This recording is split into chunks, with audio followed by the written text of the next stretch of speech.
Hello दोस्तों, welcome back to my YouTube channel mastermind physical academy में मैं आपका स्वागत करता हूं। आपको बता दें कि मास्टरमाइंड फिजिकल एकेडमी बहुत वर्षों से ऑफलाइन क्लास चला रही है।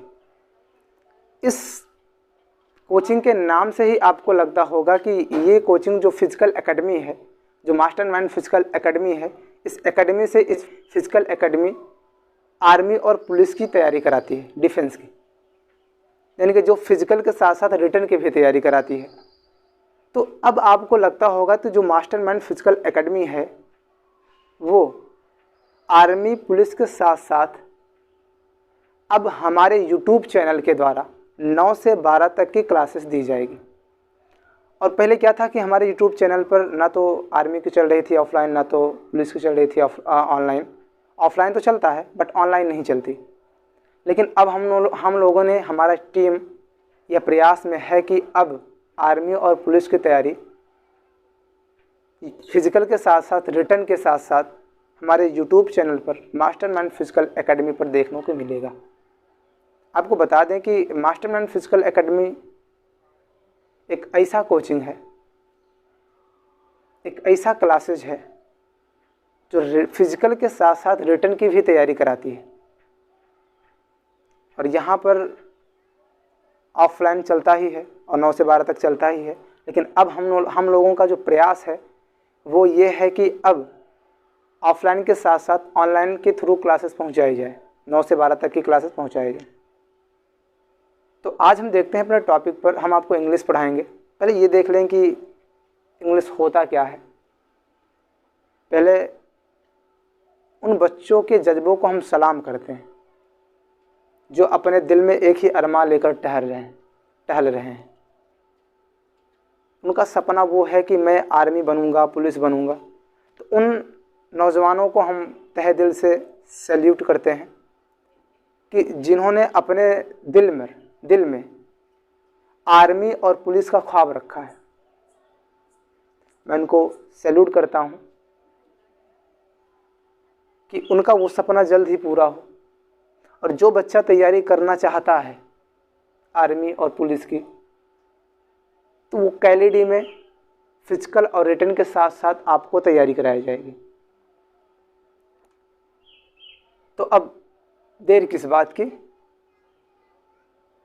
और हम आपके जज्बों को सलाम करते हैं जो आपने ऐसे सपने को अपने दिल में रखा कि हम आर्मी बनेंगे, हम एक फौजी बनेंगे, हम एक पुलिस बनेंगे। बहुत बड़ा सपना है सर। ना अपने जान को परवाह रखते हुए भी आप ऐसे सपने को रखें। देश के प्रति मर मिट जाने का एक जज्बा है आपका, और उस जज्बे को मैं सलाम करता हूँ। चलिए ठीक है, अपने टॉपिक पर चलते हैं। कहते हैं नहीं कि बेहतर से बेहतर की तलाश करो, मिल जाए नदी तो समंदर की तलाश करो। क्योंकि शीशा टूट जाता है पत्थर की जोर से, और पत्थर टूट जाए ऐसे शीशे की तलाश करो। ठीक है, अपने टॉपिक पर चलते हैं।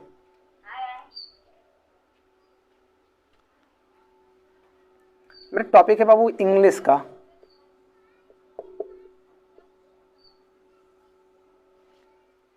इंग्लिश का मतलब होता है अंग्रेजी, और ये अंग्रेजी को इंग्लिश में कहते हैं हम इंग्लिश। लेकिन बात ये फंसता है कि सब तो जानते हो कि सर इंग्लिश अपने आप में एक अंग्रेजी है, बट क्या आपने ये सोचा कि इंग्लिश क्या है? ये एक सब्जेक्ट है कि लैंग्वेज? क्या है बताओ आप। आपका भी एक निशाना होगा कि इंग्लिश सब्जेक्ट है, बट इंग्लिश कोई सब्जेक्ट वब्जेक्ट नहीं होता। सब्जेक्ट तो है ही नहीं इंग्लिश। तो इंग्लिश अपने आप में एक सब्जेक्ट है और एक लैंग्वेज है। लेकिन अब सर हम लैंग्वेज को पढ़ते हैं कि सब्जेक्ट को पढ़ते हैं? बाबू तुम सब्जेक्ट को नहीं पढ़ते। और अगर तुम्हें सब्जेक्ट पढ़ना ही है ना, तो सिर्फ आप राइटर के बारे में जान लो, वही होता है तुम्हारा सब्जेक्ट। उसका डेट जान लो, कब इसका जन्म हुआ, कब ये मरा, क्या खोज किया। अगर इतना ही जानना है ना तो बेशक पढ़ो सब्जेक्ट, बट उसके थोड़ा अधिक नॉलेज लेना है, उससे भी ज़्यादा नॉलेज लेना है अधिक पावर में, तो वो होता है आपका लैंग्वेज। या मीन्स हम ये कह सकते हैं कि इंग्लिश का जो रिलेशनशिप है, जो संबंध है, वो है लैंग्वेज। इंग्लिश तुम्हारा कोई सब्जेक्ट नहीं होता, इंग्लिश तुम्हारा है वो है लैंग्वेज, क्योंकि इंग्लिश अपने आप में एक लैंग्वेज है, सब्जेक्ट नहीं है। अगर इंग्लिश आपका सब्जेक्ट होता तो ज़िंदगी बीत जाती तुम्हें रटने और रटाने में, तब भी ये टॉपिक ख़त्म ही नहीं होता। लेकिन इंग्लिश अगर है वो है एक लैंग्वेज जो आप जान लीजिए आज से। अगर कोई पूछता है कि इंग्लिश है क्या चीज़, तो आपको बताना है कि इंग्लिश है लैंग्वेज, और लैंग्वेज है हमारा इंग्लिश। अब अगला क्लास देखते हैं।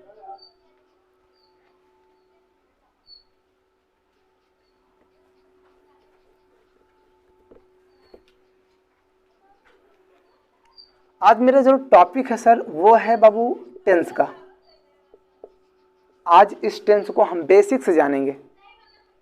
आप सब पढ़े होंगे टेंस की, टेंस का मतलब होता है काल, लेकिन आज उस काल को हम देखने वाले हैं, उस समय को देखने वाले हैं कि जिस समय की आपको क्या है ख्वाहिश है, जो समय आप लाना चाहते हो कुछ कर दिखाने का, कुछ बनने का, उसी समय को आज हम देखेंगे।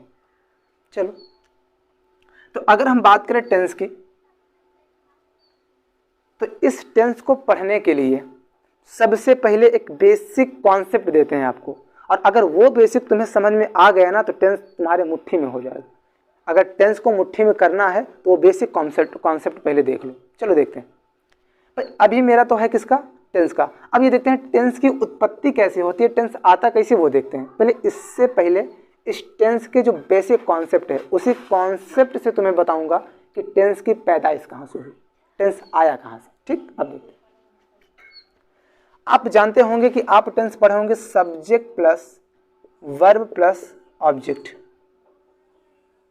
क्या आप बता सकते हो क्या ये कोई टेंस है, ये कोई टेंस का स्ट्रक्चर है, ये कोई सेंटेंस का स्ट्रक्चर है कि या नहीं है?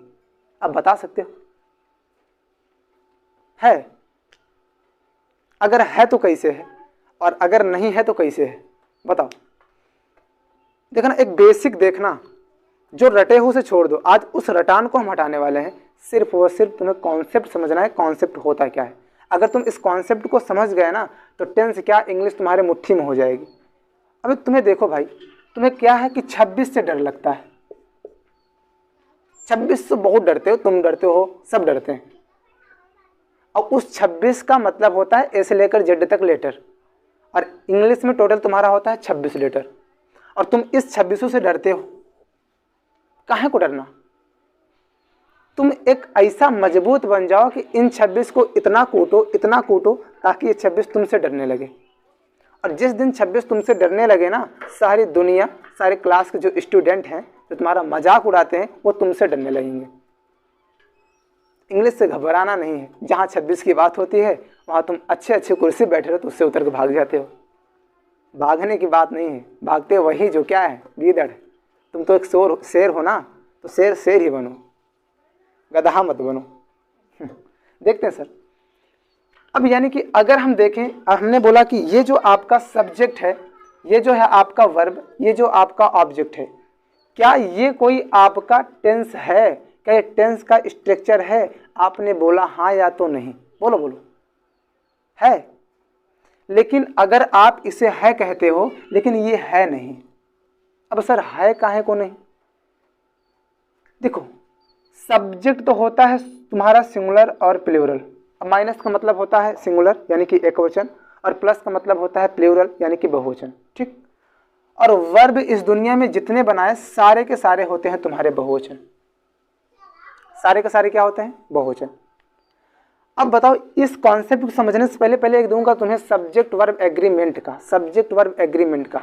और सब्जेक्ट वर्ब एग्रीमेंट समझ गए ना तो ये पक्का है, इस स्ट्रक्चर को तुम समझ जाओगे और ये टेंस तुम्हारी मुट्ठी में आ जाएगी। और जब ये टेंस तुम्हारी मुट्ठी में आ जाएगी तो इंग्लिश का ब्रह्मांड खड़ा कर दोगे तुम। समझे? देखते हैं। तो मैंने बोला कि इसे देखने के लिए सबसे पहले देखते हैं सब्जेक्ट वर्ब एग्रीमेंट।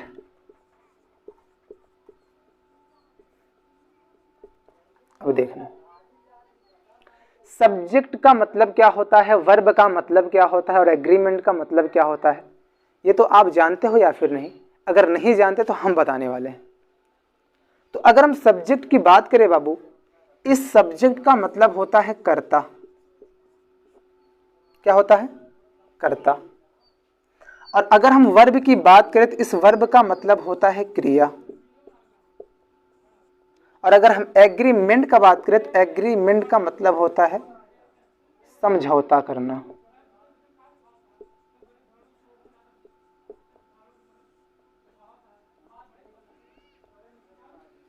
अब देखना, सब्जेक्ट का मतलब कर्ता, वर्ब का मतलब क्रिया और एग्रीमेंट का मतलब होता है समझौता करना। अरे इंसान कर्ता तभी रहेगा जब वह क्रिया करेगा, और जब तक कोई इंसान क्रिया नहीं करेगा तब तक वो कोई कर्ता वर्ता बनेगा नहीं। क्योंकि इंसान को कर्ता बनने के लिए, सब्जेक्ट को बनने के लिए सबसे पहले उसे क्रिया करना ही पड़ेगा। और अगर तुम क्रिया नहीं करते तुम सब्जेक्ट बन नहीं पाओगे। अगर तुम सब्जेक्ट बनना है तो सबसे पहले तुम्हें क्रिया करना ही पड़ेगा। मैंने क्या बोला कि इंसान कर्ता तभी है जब वो क्रिया करता है, और जब तक इंसान क्रिया नहीं करेगा ना तब तक वो कर्ता नहीं करेगा। देखो कर्ता नहीं रहेगा। अब देखते हैं सर, तो सब्जेक्ट वर्ब एग्रीमेंट जो है, इस सब्जेक्ट का मतलब होता है कर्ता और इस वर्ब का मतलब होता है क्रिया और एग्रीमेंट का मतलब होता है समझौता करना। अब आप ये कहोगे प्यारे कि सर आपने इस सब्जेक्ट और वर्ब में आप काहे को एग्रीमेंट का प्रयोग किए? आपको एग्रीमेंट के दर पर आपको ऑब्जेक्ट को लिखना चाहिए था। लेकिन मैं वही कहूँगा कि जो अगर ये टॉपिक पढ़ना है, अगर सब्जेक्ट और वर्ब का खेल समझना है तो एग्रीमेंट को लिखना पड़ेगा ही। और जब तक एग्रीमेंट नहीं समझोगे ना तब तक ये सब्जेक्ट और वर्ब समझ में नहीं आएगा। ठीक, अब देखते हैं। तो अगर हम बात करें एग्रीमेंट, इस सब्जेक्ट और वर्ब का झगड़ा है। क्या चल रहा है? झगड़ा। और एग्रीमेंट इसमें काम किया है समझाने का। मैंने बोला कि एग्रीमेंट का मतलब क्या होता है? समझौता करना ना। तो इस एग्रीमेंट ने सब्जेक्ट और वर्ब को समझाने का काम किया है। क्या किया है? समझाने का। किसे? सब्जेक्ट और वर्ब का। अब सर इनका झगड़ा क्या है वो देखते हैं। तो सब्जेक्ट अपने आप में, मैंने बताया कि सब्जेक्ट तुम्हारा एक वचन भी होता है और बहुवचन भी होता है, इतना कोई दिक्कत। अब देखना, और वर्ब तुम्हारा सारे के सारे, इस दुनिया में जितने वर्ब बनाए गए, जितने वर्ब बने हैं वो सारे के सारे बहुवचन होते हैं, लेकिन एक वचन वर्ब होता नहीं। और झगड़ा इनका यही है कि मान के चलो अगर तुम्हारा सब्जेक्ट एक वचन आता है तो वर्ब को एक वचन बनना पड़ेगा कि नहीं, और अगर वर्ब एक वचन नहीं बनेगा तो सेंटेंस हो जाएगा गलत। ठीक, तो ये जो सब्जेक्ट वर्ब ऑब्जेक्ट है, तो अगर आपका सब्जेक्ट तो होता है एक वचन और बहुवचन, इस दुनिया में जितने भी सब्जेक्ट हैं वो लिविंग और नॉन लिविंग, सारे के सारे लिविंग है और नॉन लिविंग है। लिविंग और नॉन लिविंग सारे के सारे होते हैं तुम्हारा सब्जेक्ट, और ये सब्जेक्ट तुम्हारा होता है एक वचन और फिर बहुवचन, सिंगुलर और प्लूरल। तो अगर तुम्हारा सब्जेक्ट सिंगुलर आता है तो वर्ब को सिंगुलर बनना पड़ेगा। अब सर कहोगे सर वर्ब जो होता है वो सारे के सारे प्लूरल होते हैं, अब इसे एक वचन कैसे करेंगे? वही इनका झगड़ा चल रहा है। सब्जेक्ट कहता है कि मैं जो कहूँगा उसी को वर्ब को करना पड़ेगा, वही वर्ब को करना पड़ेगा, और अगर वर्ब वो नहीं करता तो मैं उसे हक नहीं दूंगा, यहाँ पे वो रह जाए और मैं रह जाऊँगा, रहूँगा लेकिन हर चीज़ गलत हो जाएगा। मान के चलो अगर सब्जेक्ट तुम्हारा बहुवचन आता है तो वर्ब तो बहुवचन होता है, ये तो बन जाएगा, ये तो सही हो जाएगा। बट अगर तुम्हारा सब्जेक्ट एक वचन आ गया और वर्ब तुम्हारा बहुवचन में आ गया तो सेंटेंस हो जाएगा गलत। तो सही करने के लिए क्या होता है सही, क्यों एग्रीमेंट का प्रयोग किया गया, सब्जेक्ट और वर्ब का झगड़ा कैसे शांत कराया जाए, कैसे इन दोनों का कॉम्बिनेशन बनाया जाए, वही देखते हैं। तो अगर हम बात करें सब्जेक्ट वर्ब एग्रीमेंट का, तो एग्रीमेंट का मतलब होता है समझौता करना। ये एग्रीमेंट का प्रयोग इसलिए किया गया है कि सब्जेक्ट वर्ब को समझा दे। एग्रीमेंट वर्ब से कहता है कि वर्ब जो सब्जेक्ट कहता है वो तुम मान लो। क्या कहता है? कौन कहता है? एग्रीमेंट कहता है। क्या कहता है? कि वर्ब जो सब्जेक्ट कहता है वो तुम मान लो।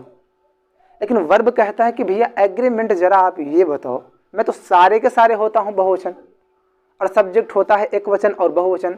मान के चलो अगर वो एक वचन आ जाता है लेकिन मैं तो होता हूँ बहुवचन, तो कहाँ से मैं हो पाऊँगा?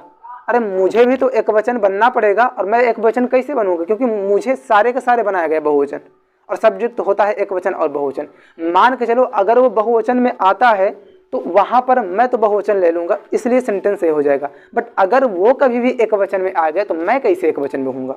इनका झगड़ा यही है।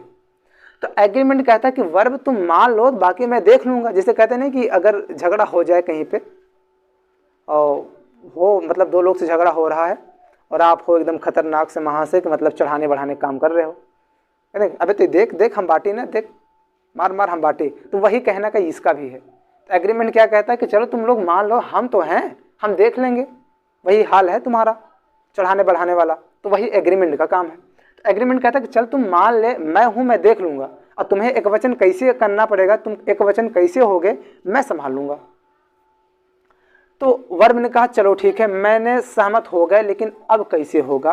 तो यही एग्रीमेंट अपने आप में करता है हेल्पिंग वर्ब का प्रयोग। किसका प्रयोग? हेल्पिंग वर्ब का प्रयोग। और हेल्प मतलब होता है सहायता, वर्ब का मतलब होता है क्रिया, इसका मतलब होता है सहायक क्रिया। क्या होता है? सहायक क्रिया। तो अगर सहायक क्रिया का प्रयोग इसलिए किया गया, जैसे आप बोलते हैं एक्सिलरी वर्ब ना, हेल्पिंग वर्ब को, वही हेल्पिंग वर्ब कहो चाहे फिर एक्सिलरी वर्ब कहो, बात एक ही है। लेकिन अगर हम बात करें हेल्पिंग वर्ब की, इस हेल्पिंग वर्ब का प्रयोग इसलिए किया गया है कि अगर तुम्हारा सब्जेक्ट एक वचन में होता है तो वर्ब भी आपका एक वचन बना लेगा, और अगर तुम्हारा सब्जेक्ट बहुवचन में होता है तो वर्ब भी तुम्हारा बहुवचन बना लेगा। इसी सब्जेक्ट और वर्ब को एक वचन बहुवचन करने के लिए हमें हेल्पिंग वर्ब का प्रयोग किया गया। अब कौन किया? एग्रीमेंट किया।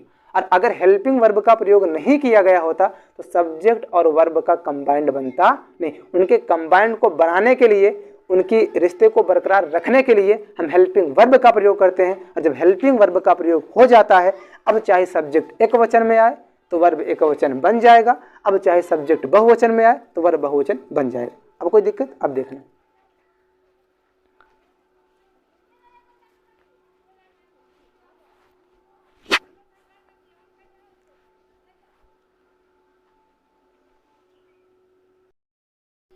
अब आगे देखते हैं।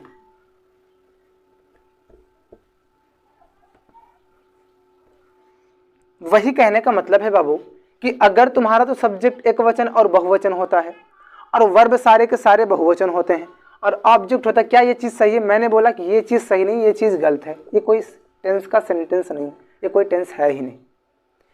अब ये टेंस काहे को नहीं? क्योंकि जब तक अगर हम वर्ब की पावर नहीं बढ़ाएंगे, जब तक हम वर्ब को पावर में नहीं लाएंगे, तब तक तुम्हारा कोई भी सेंटेंस सही नहीं रहेगा, तब तक ये टेंस नहीं रहेगा।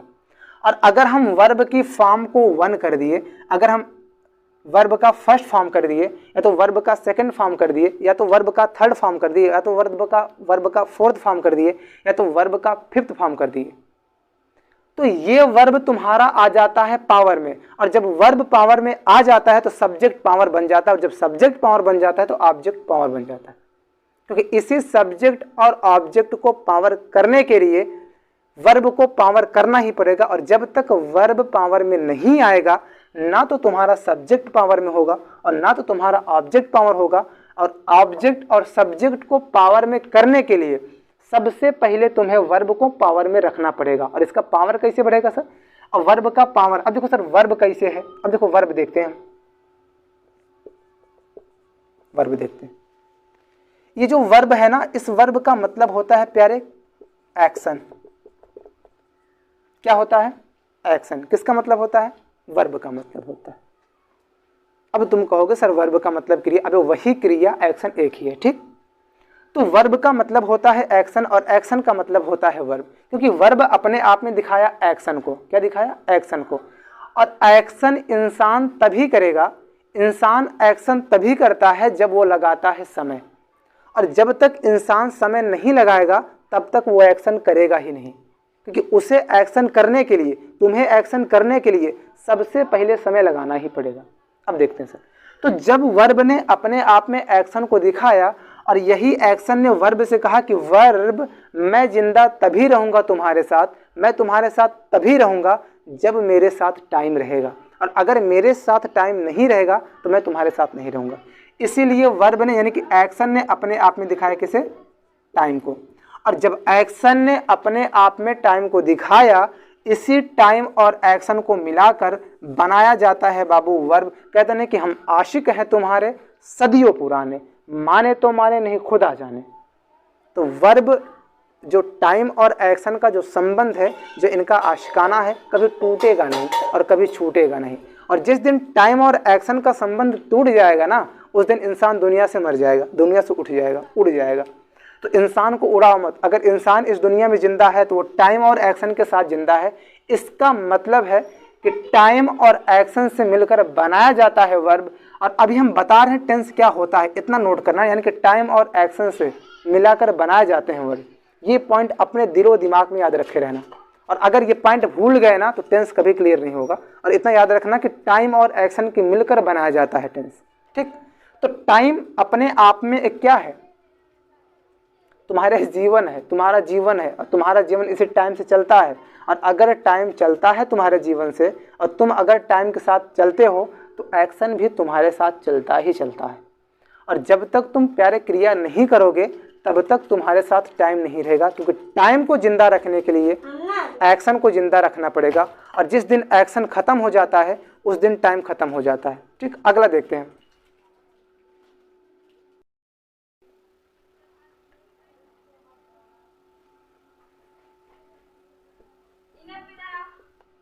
अब देखना, यानी कि अभी देखा वर्ब अपने आप में बना, टाइम और एक्शन से मिलकर वर्ब बनाया गया। अब देखते हैं सर टेंस कैसे बनता है, टेंस की उत्पत्ति कैसे होती है, टेंस का जन्म कैसे होता है। ठीक, अब देखना, तो जब वर्ब टाइम और एक्शन से मिलकर बना, तो जब वर्ब अपने आप में टाइम प्लस एक्शन से मिलकर बना, तो वर्ब ने एक्शन से कहा कि एक्शन मैंने तुम्हें दिखाया तो मैं तुम्हें दिखा दूंगा, लेकिन तुमने अगर टाइम को दिखाया है तो मुझे टाइम को बताओ, टाइम है क्या, टाइम कैसे होता है, टाइम क्या है। अगर जब तक तुम टाइम मुझे दिखाओगे नहीं तब तक मैं तुम्हारे साथ टाइम को रखूंगी नहीं। कौन कहा? वर्ब ने कहा। किससे बोला? एक्शन से बोला। क्या बोला? कि तुम मुझे टाइम को दिखाओ। तो यही एक्शन कहता है कि वर्ब चलो ठीक है भैया, कि तुम अगर देखना चाहते हो टाइम को, तुम सबसे पहले वर्ब का फॉर्म बना दो, और तुम अगर वर्ब का फॉर्म बना दोगी तो मैं टाइम को दिखा दूंगा। बोले ठीक है, चलो ठीक है, मैं वर्ब का फॉर्म बना देती हूँ। तो यही वर्ब ने अपने आप में फॉर्म बनाया।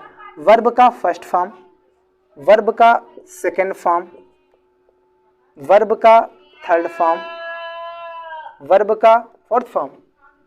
चलो ठीक है, लिख देते हैं वर्ब का फोर्थ फॉर्म और वर्ब का फिफ्थ फॉर्म। अब देखना, अगर हम बात करें वर्ब का फर्स्ट फॉर्म, और अगर हम बात करें वर्ब का सेकंड फॉर्म, और अगर हम बात करें वर्ब का थर्ड फॉर्म, और अगर हम बात करें वर्ब का फोर्थ फॉर्म, और अगर हम बात करें वर्ब का फिफ्थ फॉर्म, ये कैसे बनाया गया, कैसे बना? ये वर्ब का first form, second form, third form, fourth form, fifth form क्या दिखाते हैं? क्या सर वर्ब की फोर्थ फॉर्म की उत्पत्ति हुई? क्या वर्ब ने अपने आप में वर्ब का फोर्थ फॉर्म बनाया? क्या वर्ब ने अपने आप में वर्ब का फिफ्थ फॉर्म बनाया? वो देखेंगे सर। चलो, जब बात आई वर्ब के फर्स्ट फॉर्म की, तो ये वर्ब का फर्स्ट फॉर्म अपने आप में बनाता है प्रेजेंट। क्या बनाता है? प्रेजेंट। और जब बात आई वर्ब के सेकंड फॉर्म की, ये वर्ब का सेकंड फॉर्म अपने आप में बनाता है पास्ट। और जब बात आई वर्ब की थर्ड फॉर्म की, तो क्या वर्ब का थर्ड फॉर्म अपने आप में फ्यूचर बनाएगा? बनाएगा? नहीं बनाएगा, क्योंकि फ्यूचर कोई टेंस नहीं होता। फ्यूचर ने जब अपने आप में, एक्शन ने जब फ्यूचर की फॉर्म बनाना चालू किया, वहीं से अपने आप में, यानी कि वर्ब ने मना कर दिया कि एक्शन मैं फॉर्म यानी कि फ्यूचर को दिखा नहीं सकती।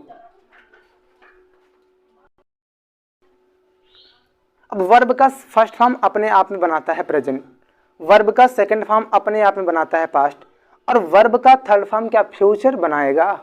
बोलो बोलो बाबू बोलो। क्योंकि जब एक्शन ने अपने आप में वर्ब का थर्ड फॉर्म बनाना चालू किया, जैसे वर्ब का फर्स्ट फॉर्म इन्होंने प्रेजेंट को दिया, जैसे वर्ब का सेकंड फॉर्म इन्होंने पास्ट को दिया, जब वर्ब का थर्ड फॉर्म फ्यूचर को देने चला एक्शन, वैसे ने वर्ब बोला कि एक्शन बस हो गया। जितना आप बनाना था आप बना लिए, जितना भी कुछ करना था वो कर लिए, लेकिन मैं वर्ब का थर्ड फॉर्म फ्यूचर को नहीं दिखा सकती। तो एक्शन ने बोला कि तुम काहे को नहीं दिखा सकते वर्ब का थर्ड फॉर्म फ्यूचर को? तो वर्ब ने बोला क्या तुम बताओ फ्यूचर का मतलब होता क्या है। तो एक्शन ने बोला कि वर्ब का मतलब होता है क्या, भविष्य। फ्यूचर का मतलब होता है भविष्य। क्या होता है, भविष्यकाल। तो वर्ब ने बोला कि एक्शन जरा ये बताओ क्या तुम किसी के भविष्य के बारे में बता सकते हो। एक्शन ने बोला नहीं। तो वर्ब ने कहा कि अगर तुम किसी के भविष्य के बारे में बता नहीं सकते तो मैं उसकी फॉर्म बना नहीं सकती। और अगर तुम वर्ब की थर्ड फॉर्म की यानी कि फ्यूचर को अगर तुम उसका भविष्य बता सकते हो तो पक्का है मैं वर्ब का थर्ड फॉर्म फ्यूचर को बना दूंगी। तो यहीं से यानी कि क्या वर्ब ने बोला एक्शन से कि तुम अगर वर्ब का थर्ड फॉर्म यानी कि फ्यूचर के बारे में नहीं बता सकती मैं उसका फॉर्म बना नहीं सकती। यहीं से अपने आप में वर्ब चेंज कर दिया। तो वर्ब जब थर्ड फॉर्म की बात आई ना तो फ्यूचर को नहीं बनाया गया, यहां बनाया गया बाबू क्या, परफेक्ट को। क्या बनाया गया, परफेक्ट। अब देखना, अब बात यह फंसता है कि सर वर्ब का फोर्थ फॉर्म, क्या वर्ब का फोर्थ फॉर्म रियलिटी बनाया गया, वर्ब का फिफ्थ फॉर्म क्या रियलिटी बनाया गया। अरे वर्ब का फोर्थ फॉर्म बना तो कैसे बना और वर्ब का फिफ्थ फॉर्म बना तो कैसे बना। देखिए बनाने वाले ने क्या बेवकूफ था जो वर्ब का third form fourth form fifth form बना दिया। चलो अब जब वर्ब का थर्ड फॉर्म फ्यूचर ने नहीं बनाया तुम कहां से वर्ब का फोर्थ फॉर्म बना दोगे बताओ। मान चलो अगर वर्ब का थर्ड फॉर्म बना होता, फ्यूचर ने बनाया होता तो मानते वर्ब का फोर्थ फॉर्म बन गया। अब सर वर्ब का फोर्थ फॉर्म इन्होंने कैसे बनाया, चलो देखते हैं। वर्ब का फोर्थ फॉर्म में यानी कि वर्ब के फर्स्ट फॉर्म में जब इन्होंने आईएनजी को जोड़ा इन्होंने बना दिया वर्ब का कौन सा फॉर्म, फोर्थ फॉर्म। और इस आईएनजी को कहते हैं हम कॉन्टिन्यूअस फॉर्म। बाबू ये तुम्हारा वर्ब का फोर्थ फॉर्म नहीं होता, ये तुम्हारा अगर होता है वो होता है कॉन्टिन्यूअस फॉर्म। यानी कि वर्ब के फोर्थ फॉर्म को हम कहते हैं कॉन्टिन्यूअस फॉर्म। अब अगला देखते हैं सर वर्ब का फिफ्थ फॉर्म कैसे बनाया जाए। तो वर्ब के फिफ्थ फॉर्म में यानी कि जब वर्ब के फर्स्ट फॉर्म में जब इन्होंने यस या ईएस को जोड़ा, जब यस या ईएस को जोड़ा, यही यस या ईएस अपने आप में बनाता है वर्ब का फिफ्थ फॉर्म। अब देखना यानी कि प्रेजेंट में जोड़ने के बाद जब आप यस या ईएस को जोड़ दोगे, जब किसी हेल्पिंग वर्ब को जोड़ दोगे क्या वो वर्ब का फिफ्थ फॉर्म बना लेगा। चलो ठीक है, अगर तुमने वर्ब के फिफ्थ फॉर्म को बना दिया यस या ईएस को जोड़कर, मैं भी वर्ब का सिक्स फॉर्म बना देता हूँ डू या डज को जोड़कर वर्ब के फर्स्ट फॉर्म में। बोलेंगे सही नहीं, अरे इसे बोलते हैं बाबू यस या ईएस वाला फॉर्म। क्योंकि अब देखना सर वर्ब का फर्स्ट फॉर्म अपने आप में बनाया प्रेजेंट, वर्ब का सेकंड फॉर्म अपने आप में बनाया पास्ट, वर्ब का थर्ड फॉर्म अपने आप में बनाया परफेक्ट और वर्ब का फोर्थ फॉर्म बनाया कॉन्टिन्यूअस फॉर्म। यानी कि जब वर्ब के फर्स्ट फॉर्म में जब आप आईएनजी को जोड़ते हो ना उसी आईएनजी को कहते हैं कॉन्टिन्यूअस फॉर्म। यानी कि वर्ब का फर्स्ट फॉर्म प्लस आईएनजी ये अपने आप में दिखाता है कॉन्टिन्यूअस फॉर्म। ठीक, अब जो वर्ब का फिफ्थ फॉर्म है, वर्ब के फिफ्थ फॉर्म यानी कि वर्ब के फर्स्ट फॉर्म में इन्होंने जोड़ा यस या ईएस। जब वर्ब के फर्स्ट फॉर्म में यस या ईएस जुड़ता है वो बनता है यस या ईएस वाला फॉर्म जिसे हम बोलते हैं वर्ब का फिफ्थ फॉर्म। अब अगला देख रहे हैं, अब इस वर्ब के फर्स्ट फॉर्म पे मैंने दिया प्लस का साइन, वर्ब के सेकंड फॉर्म पे मैंने दिया माइनस और प्लस का साइन, वर्ब के थर्ड फॉर्म पे दिया मैंने माइनस और प्लस का साइन, वर्ब के फोर्थ फॉर्म पे दिया मैंने माइनस और प्लस का साइन और वर्ब के फिफ्थ फॉर्म पे मैंने दिया क्या, माइनस का साइन। अब सर वर्ब के फर्स्ट फॉर्म में आपने इंग्लिश में काहे को मैथ ला दिया। अरे क्या मैथ को लाना जरूरी था। अरे वर्ब के फर्स्ट फॉर्म पे मैंने दिया प्लस का साइन, वर्ब के सेकंड फॉर्म पे माइनस और प्लस, वर्ब के थर्ड फॉर्म पे माइनस और प्लस, वर्ब के फोर्थ फॉर्म पे माइनस और प्लस और वर्ब के फिफ्थ फॉर्म पे माइनस का साइन। अब देखो वर्ब का जो प्लस का साइन है इस प्लस में आपका 2 पाई है और प्लस में आपका 2 पाई है, दो पाई है, इसका मतलब इसका प्लस का मतलब होता है प्लूरल। क्या होता है, प्लूरल। और प्लूरल को हम हिंदी में कहते हैं बहुवचन। क्या कहते हैं, बहुवचन। अब देखो माइनस में आपका एक लाइन है, एक पाई है, इस माइनस को कहते हैं हम सिंगुलर, जिसे हम हिंदी में बोलते हैं एक वचन।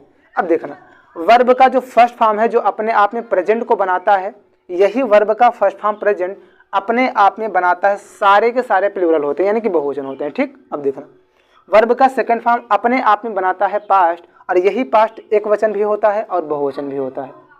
वर्ब का थर्ड फॉर्म अपने आप में बनाता है परफेक्ट और ये परफेक्ट होता है एक वचन और बहुवचन। वर्ब का फोर्थ फॉर्म अपने आप में बनाता है कॉन्टिन्यूअस फॉर्म और ये कॉन्टिन्यूअस फॉर्म अपने आप में होता है एक वचन और बहुवचन। और जो होता है आपका वर्ब का फिफ्थ फॉर्म, ये वर्ब का फिफ्थ फॉर्म सारे के सारे क्या होते हैं, एक वचन होते हैं। बात यह है कि मैंने क्या बोला था कि अगर वही टॉपिक आ रहा है सर, सब्जेक्ट वर्ब एग्रीमेंट, सबसे पहले मैंने यही पढ़ाया, इसीलिए पढ़ाया। देखना, सब्जेक्ट तुम्हारा यानी कि ये जो सब्जेक्ट होता है एक वचन और बहुवचन होता है, और वर्ब तुम्हारा सारे के सारे बहुवचन होते हैं। अरे अगर तुम्हारा सब्जेक्ट एक वचन आएगा तो वर्ब को एक वचन बनना पड़ेगा कि नहीं? बनना पड़ेगा ना। और अगर तुम्हारा सब्जेक्ट बहुवचन आएगा तो वर्ब को बहुवचन बनना पड़ेगा कि नहीं? अब देखना सर, वर्ब तुम्हारा सारे के सारे प्रेजेंट जो होता है, जो वर्ब का फर्स्ट फॉर्म होता है, जो प्रेजेंट होता है, वो सारे के सारे होते हैं बहुवचन। अब ये फंसता है कि सर ये तो होता है प्रेजेंट बहुवचन। अरे जब प्रेजेंट में आपका जब सब्जेक्ट एक वचन आएगा तब हम उसे कैसे सिंगुलर करेंगे? अरे उसी वर्ब के फर्स्ट फॉर्म में जब हमने यस या ईएस को जोड़ता हूं, जब इस वर्ब के फर्स्ट फॉर्म में जब यस या ईएस जोड़ जाता है तो यही यस या ईएस वाला फॉर्म अपने आप में बनाता है वर्ब का फिफ्थ फॉर्म। और इस वर्ब के फिफ्थ फॉर्म पे मैंने क्या दिया है? माइनस का साइन। इसका मतलब है कि अब यहाँ पर वर्ब का फर्स्ट फॉर्म, उसके बाद फिफ्थ फॉर्म। इसका मतलब ये है आपका सिंपल प्रेजेंट का। तो ये जो यानी कि जब तक आप वर्ब की पावर नहीं बढ़ाओगे तब तक सब्जेक्ट पावर में नहीं आएगा, और जब तक सब्जेक्ट पावर में नहीं आएगा तब तक कोई भी एक्शन क्रिया नहीं होगा। समझे? अब अगला क्लास हम कल देखेंगे एक अच्छे क्लास के साथ, एक बेसिक एडवांस। आज तो हम एक बेसिक दिए हैं, अब कल अगला क्लास देखेंगे, यानी कि टाइम एंड टेंस का कल दूसरा क्लास होगा। हम इस क्लास को एक बेसिक यानी 3-4 क्लास आपका बेसिक लेंगे, और उस बेसिक में आपकी जड़ जो है ना, इंग्लिश के प्रति जो भय लगता है, जो डर है, उस डर को आपके हम ख़त्म करेंगे। अब इंग्लिश से कोई लड़का डरेगा नहीं। इंग्लिश अब हर बच्चा का बनेगा पावर, और जब तुम्हारे अंदर पावर आ जाएगा तो पक्का है तो इंसान क्या, हर इंसान डरने लगेगा, भाई इसके अंदर पावर है, भाई का जलवा है। ठीक, तो टाइम का हर वक्त एक क्या होता है रूल, और तुम भी टाइम का फॉलो करना। और अगर तुम टाइम फॉलो नहीं करोगे ना तो पक्का है कि एक दिन क्या होता है कि जब तुम टाइम को फॉलो नहीं करोगे तो एक्शन तुम्हारा फॉलो नहीं करेगा, और जब एक्शन फॉलो नहीं करेगा तो जानते हो तुम कहाँ रहोगे तब, है ना। तो टाइम को और एक्शन को कभी जुदा मत करना। कहने कि हम आशिक हैं तुम्हारे सदियों पुराने, माने तो माने नहीं खुदा जाने। तो टाइम और एक्शन का जो आशिकाना है वो कभी जुदा मत करना, इनका आशिकाना आशिकाना ही रहने देना। क्योंकि जिस तरीके से तुम टाइम और एक्शन के साथ जीते हो, और अगर तुम टाइम और एक्शन को नहीं लाओगे तुम जीवित नहीं रहोगे। ठीक, तो बस इतनी सी क्लास। अगर वीडियो अच्छी लगी हो तो लाइक और सब्सक्राइब करना। और इस वीडियो को एक छोटा सा कॉन्सेप्ट दिया हूँ अभी, बस एक छोटा सा कॉन्सेप्ट, और अभी तो कल ब्रह्मांड देंगे। अभी इस वीडियो को इतना शेयर करना, अब चाहे बच्चा जिस चीज़ का तैयारी करे, इस जड़ के बारे में बताओ, वो बच्चा इस जड़ को समझ ले कि ज्ञान बांटने से बढ़ता है बाबू, छुपाने से नहीं। ठीक, इस वीडियो को इतना शेयर करना, इतना शेयर करना। मैं चाहता हूँ कि आप इस वीडियो को 1000 तक सब्सक्राइबर पहुँचाओ। अगर हम आपके प्रति इतना मेहनत कर रहे हैं, आप भी हमारे प्रति इतना मेहनत करिए, और मैं वादा करता हूँ कि इंग्लिश तो एकदम हलवा बना के छोड़ेंगे। बस प्यारे, बस इतना सी है कि आपका एक लाइक एक सब्सक्राइब हमारे लिए बहुत मूल्य होगी। तो मेरा एक हौसला बढ़ेगा कि हमारे जो बच्चे हैं वो हमारे क्लास को कितना लाइक कर रहे हैं, और मेरा भी एक जज्बा बनेगा तब पढ़ाने की, तब और अच्छी सी क्लास जाएगी। बस इतने सी क्लास।